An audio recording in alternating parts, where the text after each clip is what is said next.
અમદાવાદના નગરદેવી ભદ્રકાળી મંદિરના પૂજારીએ ભદ્રકાળી મંદિર પરિસરની આસપાસ નોનવેજની લારીઓ અને નોનવેજની હોટેલો બંધ કરવા માંગણી કરી।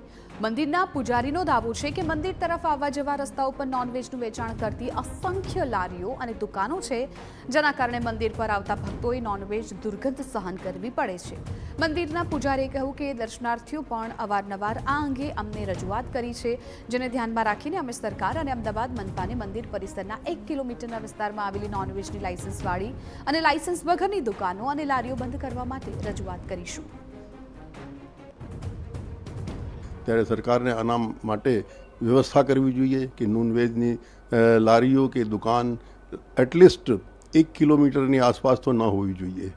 જે માતાજીની આજે આપણે જોઈએ તો એના માટે પવિત્રતાની વાત છે।